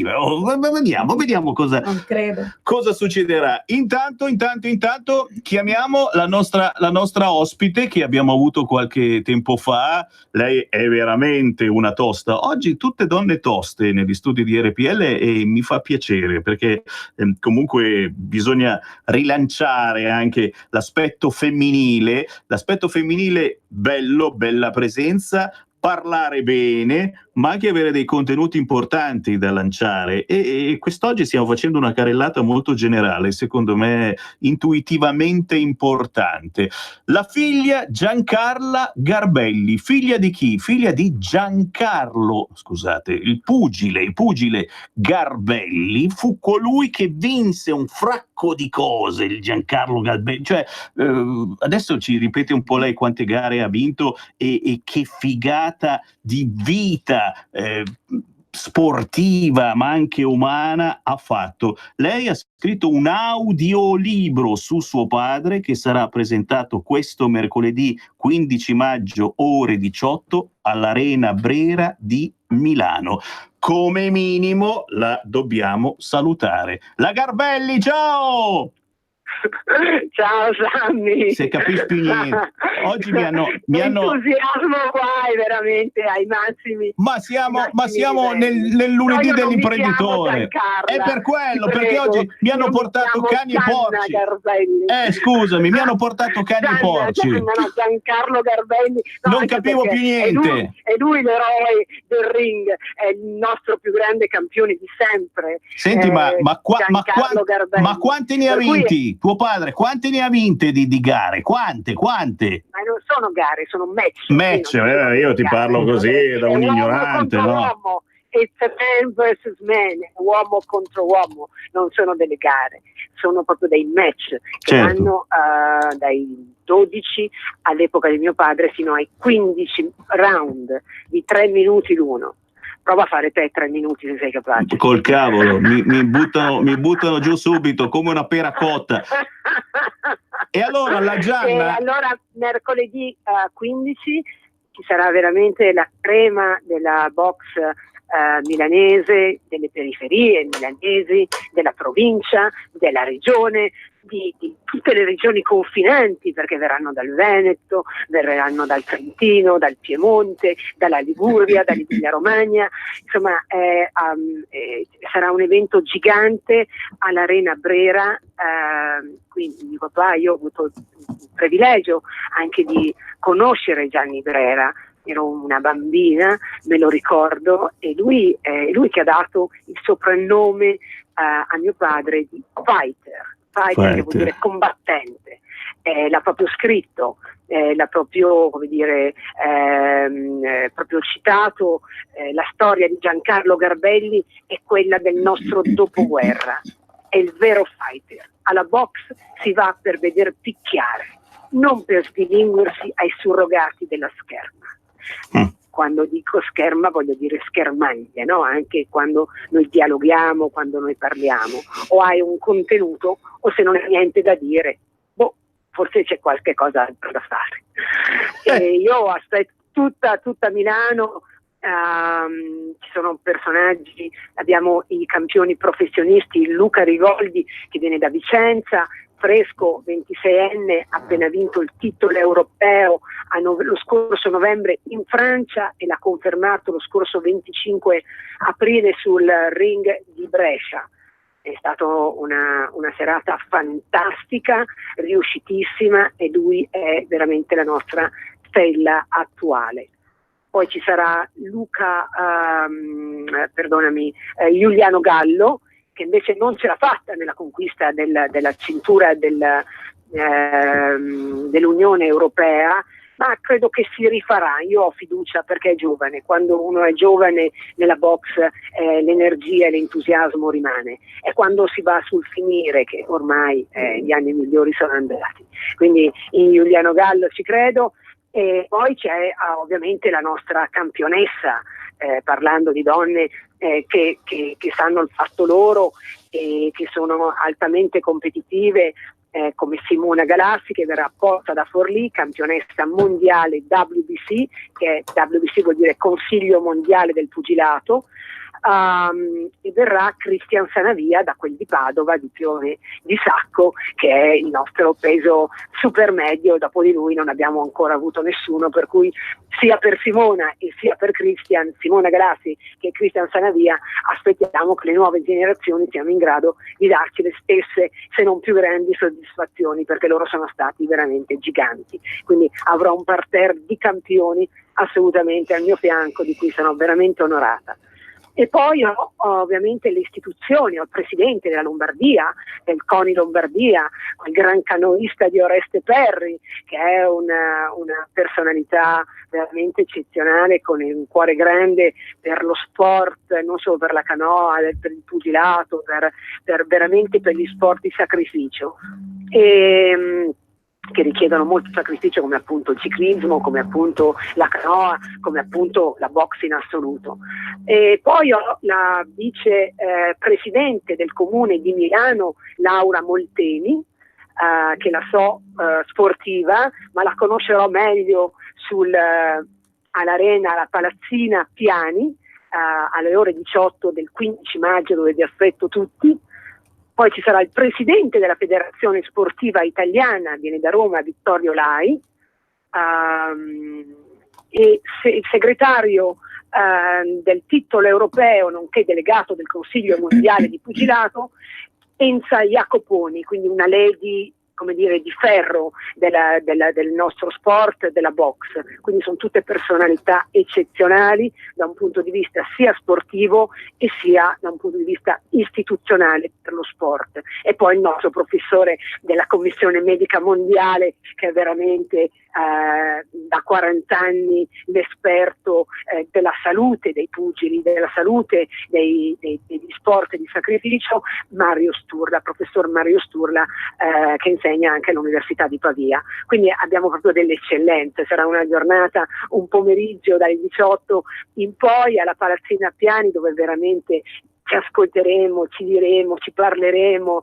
È un'occasione veramente unica. Poi avere l'Arena Brera è veramente una esclusività che è eccezionale per il nostro sport. Beh, io devo farti i complimenti, Gianna, perché è tutto merito tuo, che ti sei data da fare come una matta, perché devi mandare avanti, tramandare ai posteri il bellissimo ricordo di tuo padre Giancarlo Garbelli. Cercatelo su Google, pugile famoso, ma soprattutto io direi quella di mercoledì 15 maggio alle 18 è una vera e propria festa per la cultura sportiva in generale e per la storia sportiva e non solo del nostro paese. Quindi ci sono tanti ingredienti, tante diverse tonalità che saranno vissute insieme a grandissimi sportivi, insieme alla Gianna Garbelli, che porterà certamente anche un ricordo con il suo audiolibro. Vuoi mettere o no? Sì, questo è l'audiolibro. Io ho vinto il premio Selezione Bancarella con il libro, proprio quello cartaceo, un malloppo di 450 pagine. E poi ho pensato che tutti usiamo gli auricolari, tutti ascoltiamo di più la radio, e questa nuova ondata dell'audiolibro è eccezionale, perché in qualsiasi momento tu ti metti le cuffie e ascolti la storia, ascolti i capitoli, in qualsiasi momento non sei obbligato a sedersi e leggere un libro. Quindi è un altro tipo un altro modo per poter acculturarsi della cultura sportiva, perché noi siamo un popolo che comunque ha tanta cultura, e la cultura sportiva è un po' messa da parte. Io che ho lavorato, studiato molto anche nei paesi anglosassoni, insomma nelle librerie ci sono proprio le scansie ricche di scrittori di pugilato, di scrittori di sport, e noi siamo un po' disadorni. Allora io sono una paladina della cultura sportiva, perché sono storie vere, sono storie dure, sono storie che vengono dal basso e che sono riscattate spesso con grandi trionfi, e comunque migliorano la propria vita, migliorano la vita dei giovani, di chi fa fatica, di chi cerca un sogno da realizzare, e lo sport è sicuramente un tramite, un device, un aggeggio, un qualcosa che ti dà l'opportunità, e l'opportunità bisogna prenderla al volo. Minimo. Questo è un messaggio assolutamente. Poi ci sono tutti i ragazzi delle palestre, e speriamo di poter assolutamente replicare questo evento ancora in modo più grande, in modo da appropriarci dell'arena e fare un centro, come dire, di ritrovo annuo per il nostro sport, che è un pochettino messo da parte dalla prepotenza del calcio, e quindi c'è bisogno di storie, c'è bisogno di valorosi che sanno confrontarsi, e il pugilato in questo è lo sport patriarcale, lo sport numero uno, il padre di tutti gli sport. Brava. È la prima reazione che ha un bambino, è quello di confrontarsi con un altro bambino, ma proprio giocando, è la competizione sana, quella naturale. Dopodiché lo sport della box ti dà le regole, ti dà il pensiero, ti dà la filosofia. Mio papà è stato un grande filosofo della box, quindi tutto questo io mi è stato iniettato il virus, e quindi io lo devo diffondere. Questa è la mia missione. E noi ti aiutiamo. Gianna Garbelli, appuntamento per mercoledì 15 maggio, ore 18, ripeti bene il luogo. La palazzina a piani, quella splendida palazzina che trovate scendendo in via Legnano o a piazza Lega Lombarda o a Moscova, entrate all'arena, c'è una palazzina magnifica che è del FAI, del Fondo Ambientalistico Italiano, prezioso, proprio è bellissima, e noi saremo lì alle ore 18, vi aspettiamo, l'entrata è libera a posti, chi primo arriva primo si accomoda. Grazie Gianna, ciao! Grazie Sammy, un Ciao. abbraccio a tutti, grazie Radio Padania. Ciao, grandissima Gianna Garbelli. E adesso ritorniamo in studio, signori, riaprendo le linee allo 0266203529. Lo sapete, ci potete interrompere su qualunque argomento vi passi per la testa, e tra poco vi leggerò una poesia, che non capita spesso che Sammy Varin legga poesie, ma visto che abbiamo una poetessa, la vedete in radiovisione in mezzo tra me e la Lucarelli, si chiama Jana con la I lunga e 2 A, Jana Niemi, è finlandese e ha deciso di intraprendere questo particolare lavoro, oltre ad altri che poi ci dirai, perché hai fatto anche altre situazioni, e ci dirai come mai proprio le poesie. Ma intanto sentiamo due ascoltatori allo 0266203529. Pronto? Pronto? Ciao. Sono Angela da Novara. Quella. signor Varin, volevo un'informazione. Stamattina ho visto Salvini che ha fatto vedere andare su internet e cliccare www.salvini.it, no? Sì. Volevo sapere nei dettagli in che cosa consiste mandarle questa email, qual è il fine? Grazie cara. Allora, il fine in soldoni è quello di avere dei follower attenti che guardano subito quello che Matteo Salvini spara su internet. Il secondo fine è certamente fare contenti soprattutto i più giovani che farebbero qualunque cosa pur di fare due parole con Matteo Salvini. Ci sono dei premi in questo simpaticissimo, che era già stato fatto anche l'anno scorso, giochetto. Il più veloce che clicca mi piace quando vede su Facebook, su Twitter e su Instagram un lancio di Matteo Salvini, se sei il più veloce e continui a essere più veloce e puoi vincere qualche cosa. E una delle cose in palio mi pare che sia proprio la telefonata con Matteo Salvini o addirittura il video di Matteo Salvini, cose del genere, molto stupidotte certamente, ma vi assicuro che soprattutto sui giovani hanno una presa pazzesca. C'è ancora una chiamata, pronto? Pronto? Ciao. Buongiorno. Quella. Sono Andrea. Volevo dire che riguardo la poesia. Per me la poesia, anch'io ho scritto poesia, e la meccanica sono due antidoti, oltre ai filtri che stanno mettendo anche Google, un motore di ricerca rispetto alla spazzatura che vari furfanti di filosofie o sofismi vari che spacciano anche i ragazzi.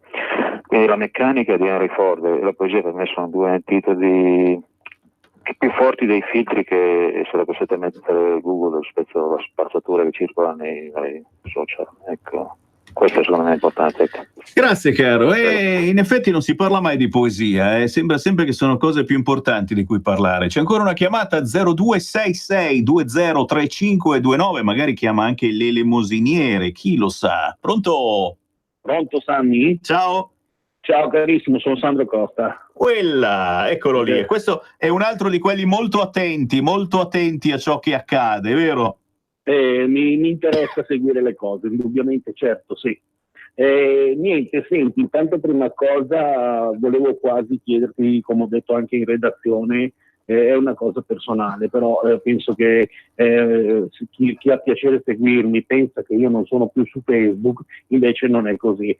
Facebook mi ha disattivato il profilo, proprio disattivato, quindi significa che è irrecuperabile, oltre ad avermi fatto un danno personale che il profilo è un diario, quindi nel mio diario ci metto quello che voglio io, soprattutto quando le cose riguardano il personale e la privacy.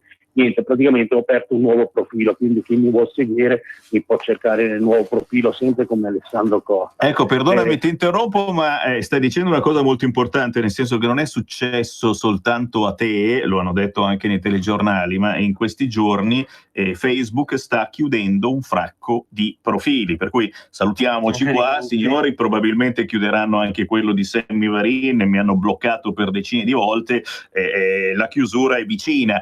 Perché? Perché secondo Facebook diffondiamo fake news, e la fake news può essere qualunque cosa che Facebook individui come una cosa disonesta o poco simpatica verso l'avversario. Mi viene in mente la clip della Moretti che parlava delle tendine sulle croci ai cimiteri, sì, eccetera. È una cosa vera, però è una cosa che la Moretti ha censurato dicendo che noi abbiamo detto fake news, eccetera. Che, se posso, io sono stata su una trasmissione su Rete 4 e in quel caso questa politica del PD ha ribadito pubblicamente in mia presenza, io ero in prima fila tra il pubblico, questa questione paradossale che qualche anno fa ci avrebbe fatto saltare tutti dalle nostre sedie, dal fatto che è una cosa la storia delle inaccettabile. Le tendine che dovrebbero essere poste nei cimiteri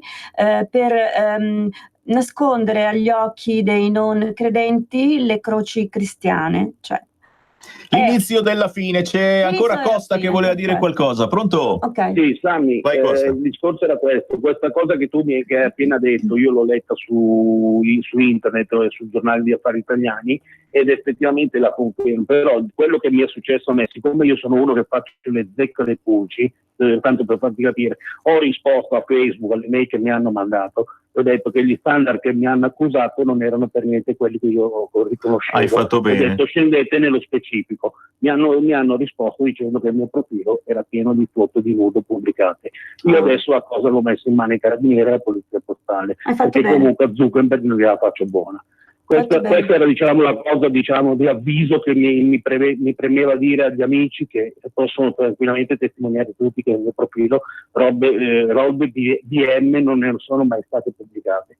E l'altra, la cosa bellissima che penso abbia fatto venire la pelle d'oca a tutti quanti, la giornata nazionale degli alpini, e veramente qui possiamo con orgoglio usare il termine nazionale, perché per una festa dove veramente si è vinto il tricolore, dove finalmente non c'è stata la partecipazione dell'Ampi e i barbigiani, quindi era tutta una festa tricolore nazionale al quale il corpo che ancora merita veramente di essere visto, e mi ha fatto anche un plauso perché ci hanno pulito Milano e hanno lasciato una città stupenda. Grazie davvero carissimo, e sentiremo le interviste agli alpini nei prossimi giorni, perché il collega Marco Pinti ne ha effettuate tantissime, sono ufficiali, quindi ci vuole un permesso speciale per diffonderle, e poi alle 16:30 vi spiega Marco Pinti. A tra poco.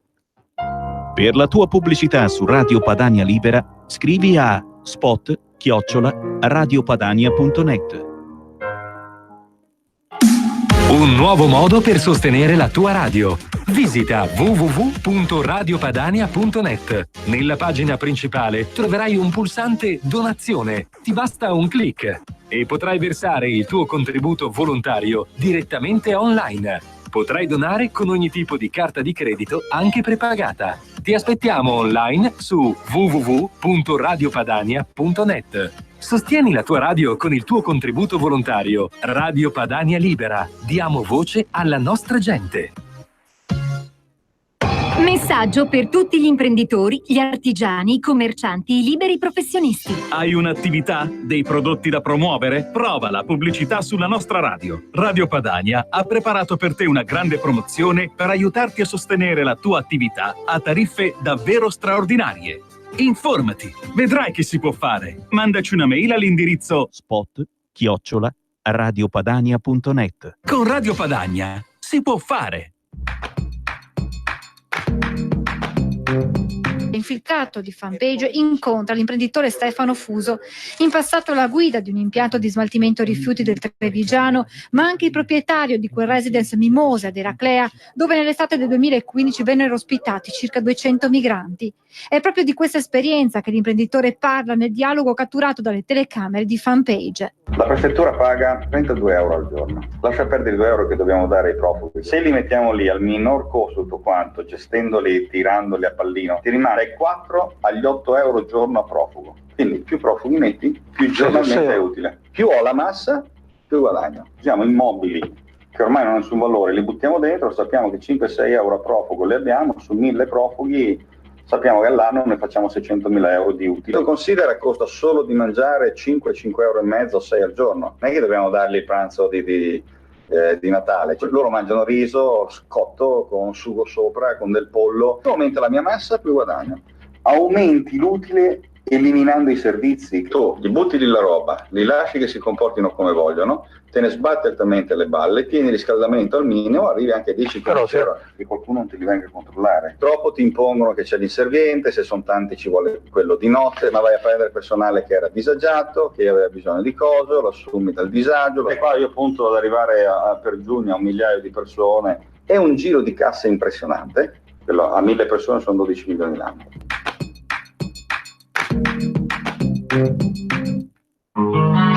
Potere al popolo. Ogni pomeriggio si trasforma nel come si può dire, nell'appuntamento con la musica indipendente, perché ogni mezz'ora, ogni 25-26 minuti, Sammy Varin trasmette una canzone sconosciuta a livello nazionale, perché non viene trasmessa su Radio Italia, su Radio Dimensione Suono, su RTL, fa parte di quel circuito di artisti bravissimi che non vengono presi in considerazione da queste grosse, grasse radio. Spesso e volentieri ci sono anche dei nomi assolutamente importanti, artisti che a volte sono completamente dimenticati dalle grosse e grasse radio. Questa è un'artista che domani sarà ospite alle 13:30 su RPL. Sto parlando della grandissima Orietta Berti. Ve la ricordate? Guarda me, con Barbara Cola cantano Il nostro concerto.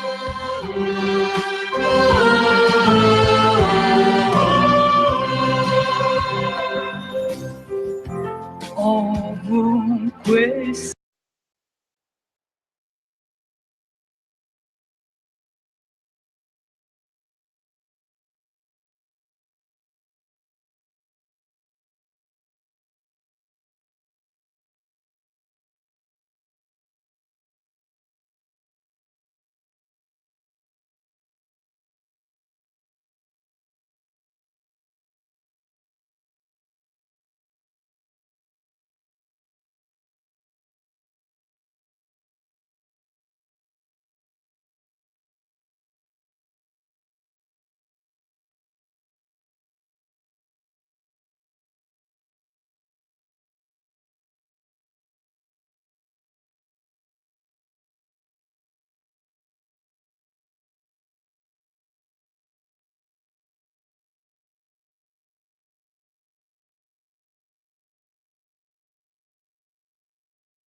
Mattina alle 10:30 Albano in diretta qui su RPL, domani pomeriggio alle 13:30 guarda un po' Orietta Berti in diretta su RPL. Siamo contenti che ogni tanto ci sono questi scoop importanti, ma non è quello che ci interessa, lo sapete. Se sei già famosa, se giri sulla Rai o su Radio Dimensione Suono, non hai certamente bisogno di arrivare a Radio Padania Libera, non ce n'è nessun motivo quasi. Noi cerchiamo di sostenere invece chi raramente riesce ad avere un palco importante. Ci sono artisti bravissimi, tostissimi, che guarda un po' non riescono a entrare in Rai, e ci stiamo lavorando anche su questo fronte. Chissà cosa penseranno gli amici dei 5 Stelle.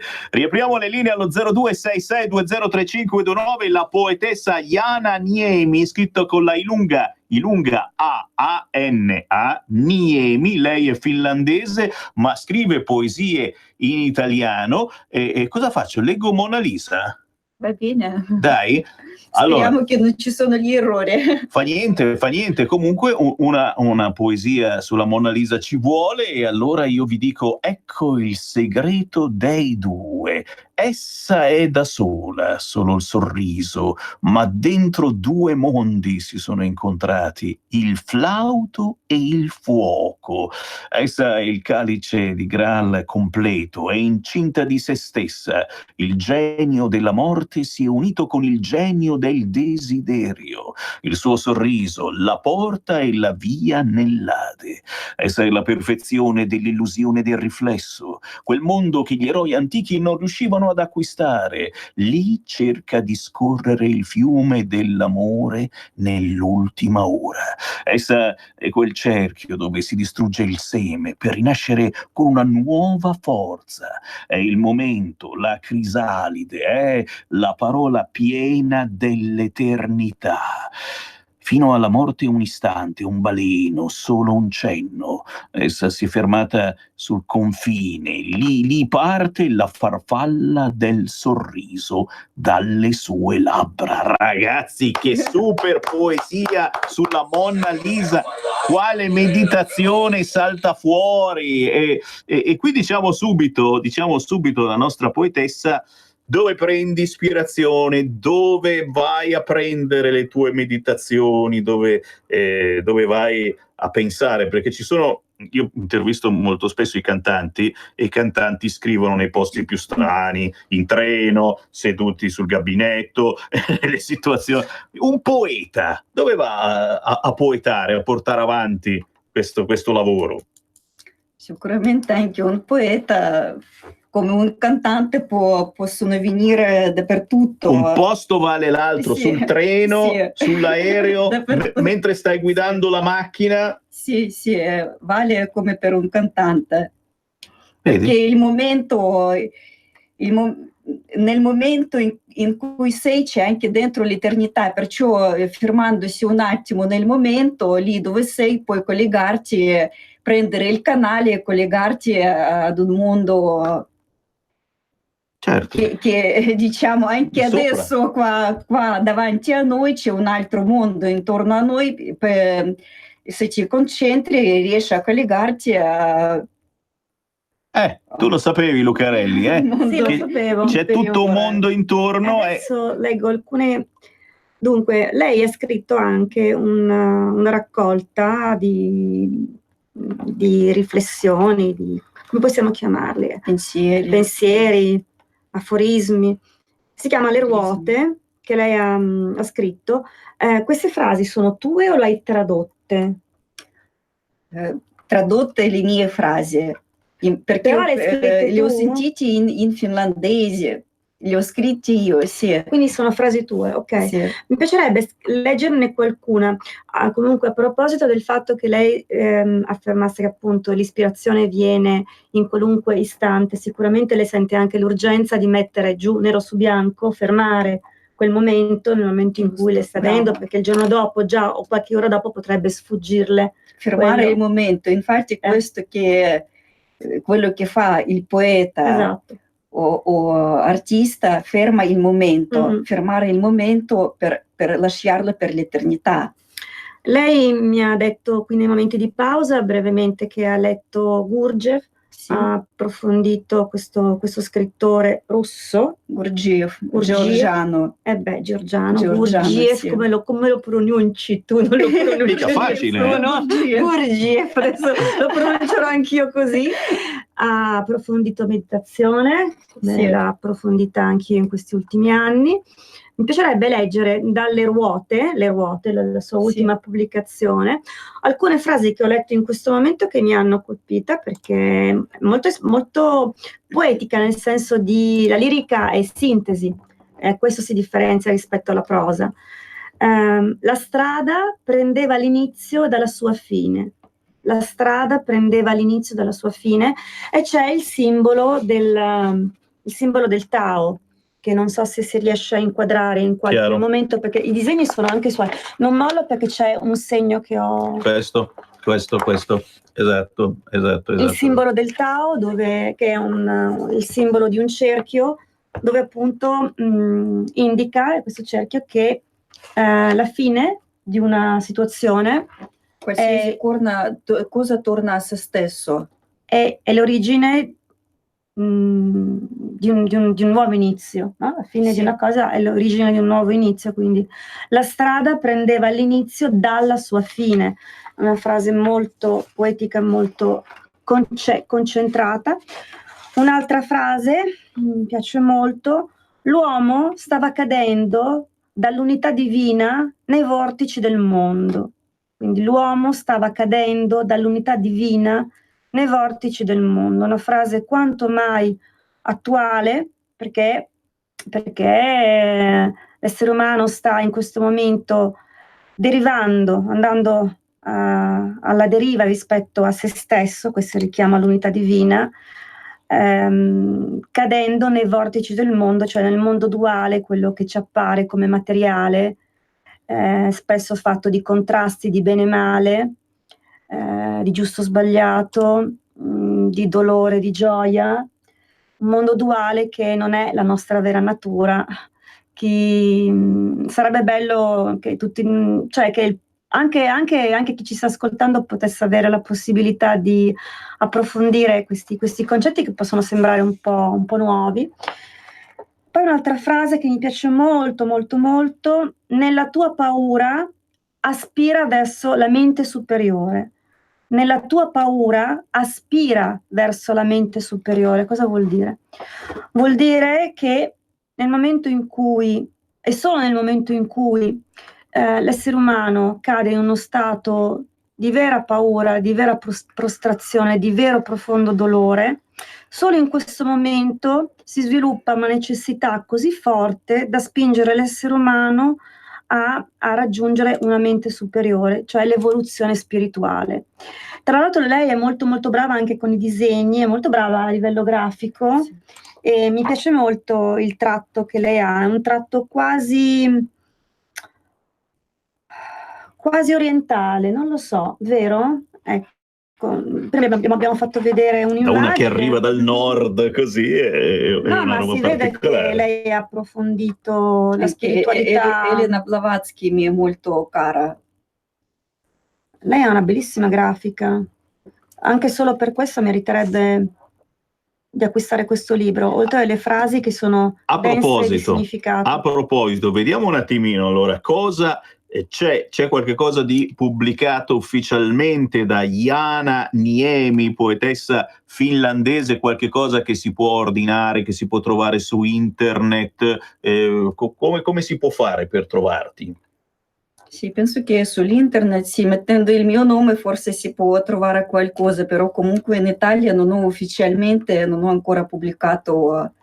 E lì il bello, noi ce l'abbiamo qui in anteprima perché Jana Niemi, poetessa finlandese, cerca un editore.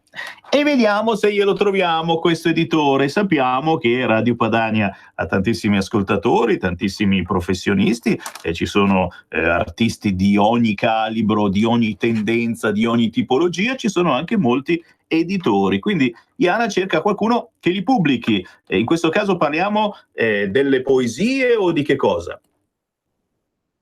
Parliamo di poesie, vorresti pubblicare queste? Sì, vorrei pubblicare le poesie, ma anche questo libro che ho pubblicato da sola, diciamo, tramite l'internet. Le ruote, sì. Le ruote, vorrei anche una cosa più, fare una cosa più seria. Certo, quindi una pubblicazione e con una seria, qualità più importante, ve lo faccio vedere in radiovisione sulla pagina YouTube di Radio Padania, Le ruote, Jana Niemi. Apri poi la prima pagina. E sbirciate che bellissimi disegni particolari. Sì. Io non so fare neanche una Questa crocetta. È la prima frase che ho letto. La strada prendeva l'inizio dalla sua fine. Sì.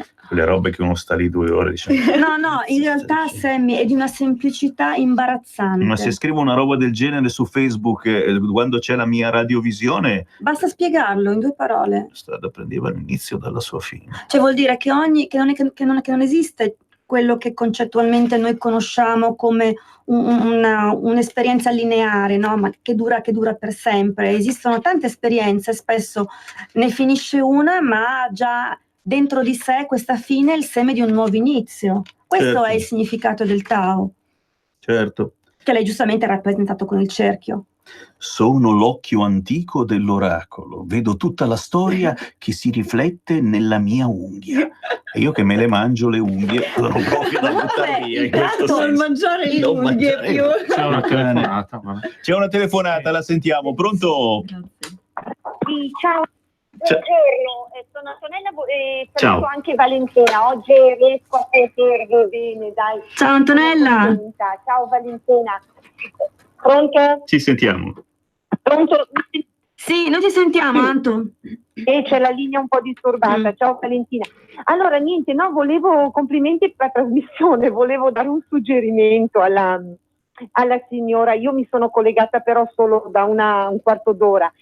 Ho sentito che sta cercando qualcuno che pubblica le sue. Ecco, allora le dica alla signora che qui siamo in Italia, per cui deve stare attenta a chi si Penso che lo sappia. mette in mano questa signora, perché prima di chiedere deve vedere se questo qui è di destra. Se è di destra non può farsi pubblicare nulla, se è di sinistra invece va bene. Perché qualsiasi cosa facciamo in Italia, se lo fanno quelli di sinistra va bene, se lo fa uno di destra non va bene. Anto, ti posso anticipare che la signora non è né di destra né di sinistra, è soltanto finlandese con un accento russo e scrive poesie che non hanno un contenuto politico ma hanno un contenuto umanista, quindi lei è una poetessa e i poeti non fanno, di solito quelli veri non fanno politica. Ma magari sotto sotto, e tra mezz'ora arriva Chiara Giannini, quella del libro Io sono Matteo Salvini, eccetera, tra mezz'ora con Marco Pinti. Grazie cara, grazie cara. Senti, allora, chi fosse interessato a dare una mano alla scrittrice Jana Niemi, la può trovare naturalmente su Facebook, giusto Jana? Ti si trova tra le mie amiche se mi darà l'amicizia, altrimenti comunque potete rivolgervi qui a Radio Padania, siamo tutti in contatto, importante, quindi la possibilità di pubblicare le tue opere, giusto? Giusto. Contenuti validi, non contenuti vuoti, non parole scritte a caso. E ci sta, soprattutto di questi tempi, non dire cose a caso. Facciamogli dire qualcosa a caso invece al fiscalista Dario Polini, che è stato zitto fino adesso, forse perché sul fronte fiscale, effettivamente sul fronte della rivoluzione che dovrebbe arrivare, siamo un po' tutti col freno a mano tirato, adesso siamo in piena campagna elettorale, litighiamo su qualunque cosa venga detta e viene ostacolata dai 5 Stelle, o se lo dice i 5 Stelle viene ostacolata dalla Lega. Siamo in un momento un po' strano. Allora, invito innanzitutto gli ascoltatori ad andare a visionare la mia pagina autore su scenarieconomici.it, che ho scritto un articolo la scorsa settimana che analizzava un po' quella che è la situazione dell'Italia a livello di tassazione IRPEF sulle persone fisiche rispetto agli altri paesi europei, e fra le altre cose si vedeva chiaramente che l'aliquota più bassa, noi ce l'abbiamo del 23, invece gli altri paesi mediamente ce l'hanno più bassa, la prima aliquota che incontriamo.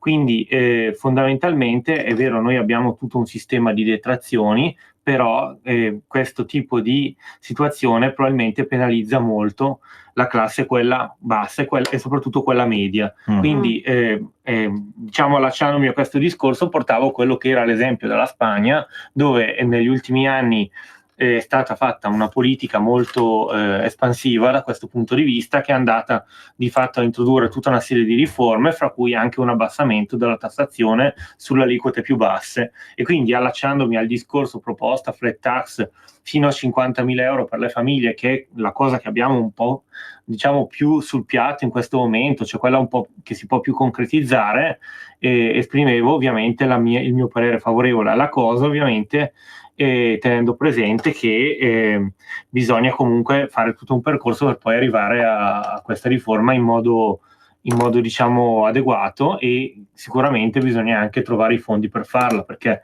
ad oggi, come sappiamo, non c'è una situazione facilissima.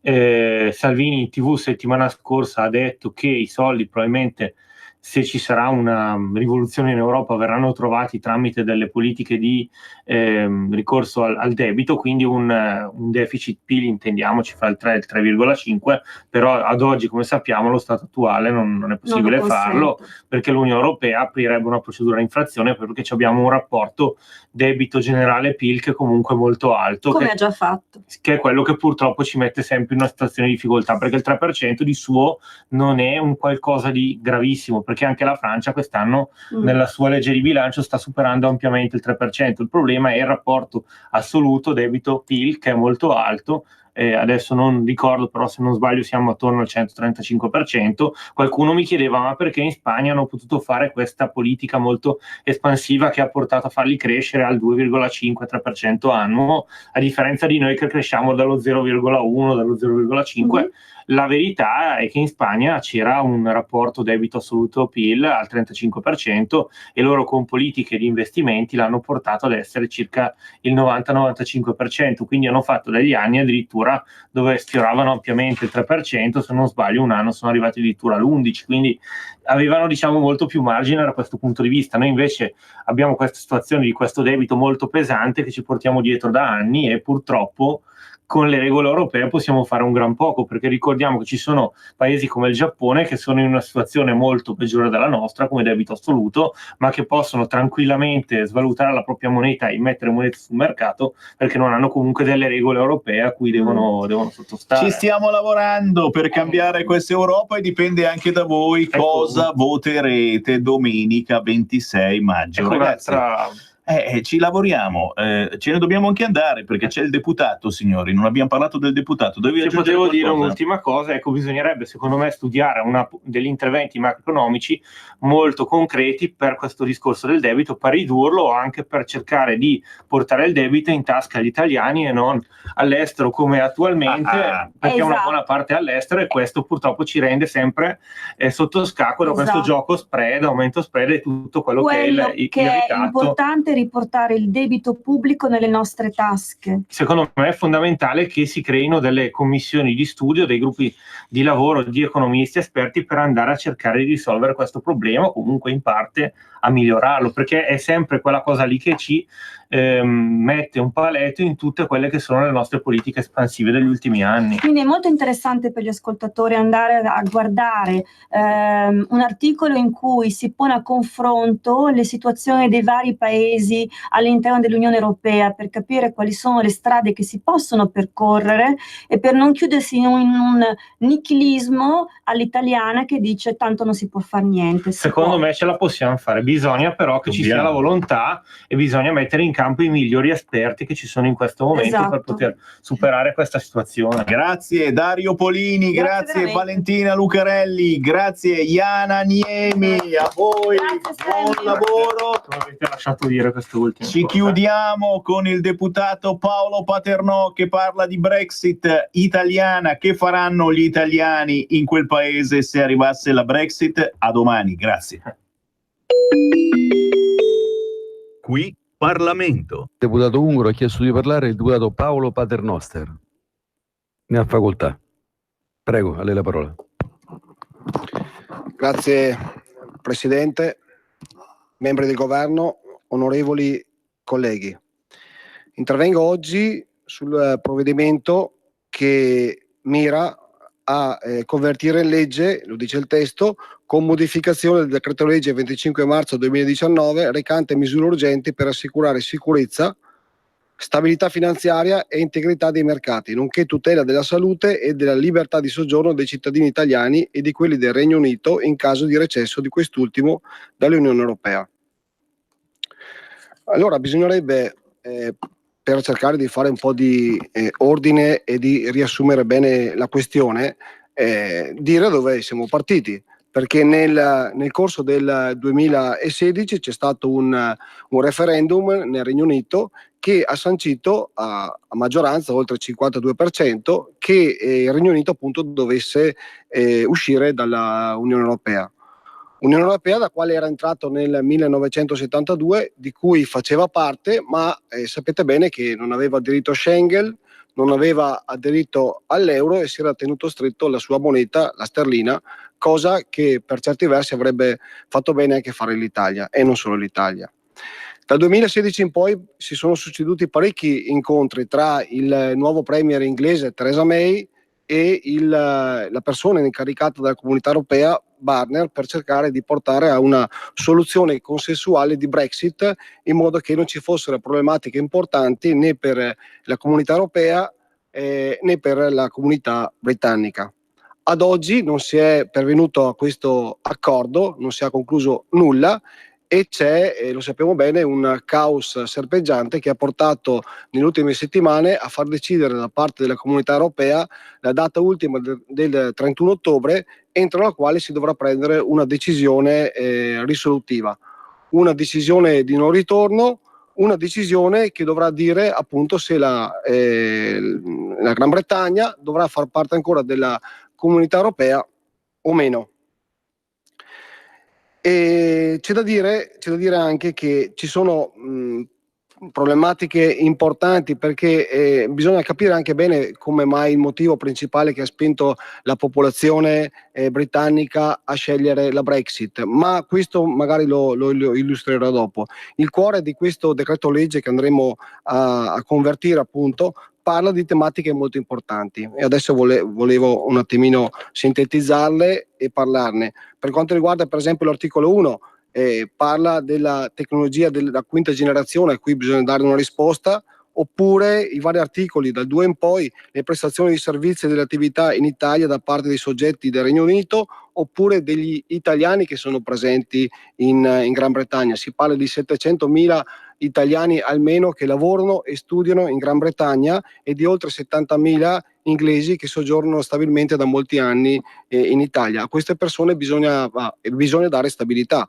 Oppure la operatività dei gestori delle sedi di negoziazione italiane del Regno Unito in Italia o appunto nel Regno Unito, le disposizioni in materia di risoluzione stragiudiziale delle controversie, la tutela dei depositanti e degli investitori, l'operatività delle compagnie di assicurazioni e dei broker assicurativi sia in Italia che nel Regno Unito. Appunto le compagnie di assicurazione, le imprese di assicurazione, le moltissime disposizioni fiscali che comunque oggi stanno a regolare i rapporti in una comunità in cui ancora oggi il Regno Unito ne fa parte. Quindi ci sono una serie di disposizioni che questo governo diligentemente sta cercando di mettere in chiaro per dare appunto stabilità, concretezza e sicurezza a tutta questa popolazione che vive in Italia e vive nel Regno Unito. Quindi da questo punto di vista è un plauso appunto al governo, perché si è preso carico di una situazione contingente che doveva essere fatta.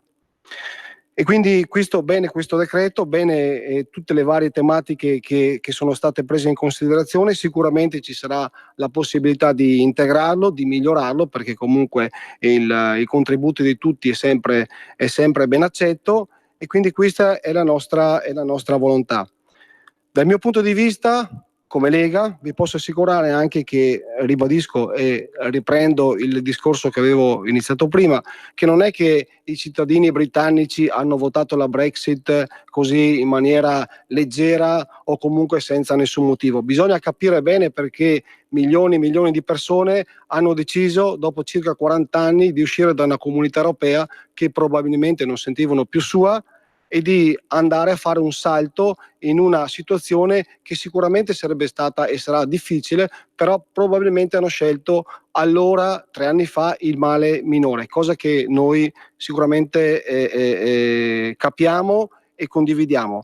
Che problematiche porta oggi la Comunità Europea? Per noi porta moltissime problematiche, una sovrapposizione di poteri tra il potere nazionale e il potere europeo. Quando si parla di sovranismi, non è che i sovranismi siano qualcosa di aleatorio. I sovranismi, quello che noi vogliamo oggi è riprenderci la nostra sovranità, il nostro potere di decidere qualcosa a casa nostra, nella nostra nazione, che abbiamo fatto faticosamente negli ultimi decenni. Problematiche ci dà la Comunità Europea per quanto riguarda i costi della Comunità Europea. Gli aiuti di Stato, ogni volta che l'Italia, il governo italiano, qualsiasi sia, cerca di aiutare qualche settore in crisi, settore nazionale in crisi, ci sono sempre queste problematiche degli aiuti di Stato che a causa di politiche sbagliate della Comunità Europea non si possono dare. Perdiamo posti di lavoro, nostri posti di lavoro, cittadini che restano a casa senza lavoro e famiglie senza lavoro e aziende che chiudono. La burocrazia europea è una cosa mostruosa e cerchiamo noi di combatterla, questa burocrazia, in modo che ci siano delle leggi più chiare, delle leggi più efficienti, delle leggi che vadano a vantaggio di cittadini e di imprese. La tassazione è una cosa anche questa pesantissima. regole che ci vengono imposte da Bruxelles e da Strasburgo per quanto riguarda l'agricoltura. Quanto stanno soffrendo i nostri agricoltori, le nostre imprese agricole per delle normative comunitarie assurde, ingiustificate e insensate che ci stanno opprimendo e che stanno facendo chiudere e soffrire la nostra agricoltura. E poi chiudo, Presidente, per quanto riguarda l'immigrazione. Ci chiediamo in Italia la problematica di chi è contro l'Europa, contro la comunità europea.